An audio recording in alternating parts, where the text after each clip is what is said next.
What's the first sign of a disease outbreak? I was washing dishes when the water from the tap turned black. Dave, something's wrong with our water. My roommate rushed into the kitchen and stared at the inky liquid swirling down the drain. We'd been living in the apartment for 6 months without any issues. The landlord had mentioned some old pipes, but nothing that should cause this. Turn on the bathroom sink, Dave said. Same thing, black water that smelled faintly metallic. We filled a glass to examine it closer. The liquid was opaque, with an oily sheen on the surface. Neither of us wanted to touch it. I'm calling the landlord. Mr. Kowalski answered on the first ring like he'd been expecting our call.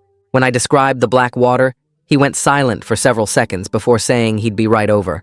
His voice sounded different, strained. 20 minutes later, he arrived with a plumber and 2 other men I didn't recognize. They weren't dressed like maintenance workers. Dark suits, serious expressions. One carried a metal briefcase. When exactly did this start? Mr. Kowalski asked. About an hour ago. What's going on? Instead of answering, he led the group to our kitchen. The plumber immediately crawled under the sink while the suited men took water samples. They worked with practiced efficiency, barely speaking. The one with the briefcase kept checking some kind of handheld meter. You boys need to pack some things. Can't stay here tonight. Why? What's in the water? Mr. Kowalski exchanged glances with the suited men. One nodded slightly. Our landlord, who usually treated everything like a minor inconvenience, looked genuinely worried. There's an old industrial site about a mile from here, closed in the 70s. Sometimes the groundwater migrates. Migrates? Dave asked. What kind of industrial site? Chemical plant. They made dyes and pigments.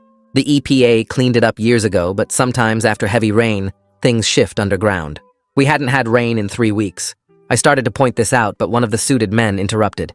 We need to check your basement. Now. Our building's basement was off limits to tenants. Mr. Kowalski had given us some excuse about insurance liability. He produced a key ring and led us down narrow stairs I'd never noticed before, hidden behind what I'd thought was a utility closet. The basement was larger than I'd expected. Concrete walls sweating moisture, pipes running overhead.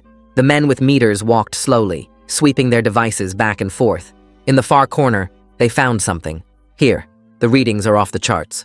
Part of the floor had been recently patched with new concrete. The color was slightly different from the surrounding area. One of the men knelt and ran his hand along the seam. This was poured within the last week.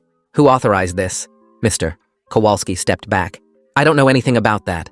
I haven't been down here in months. They called for more equipment.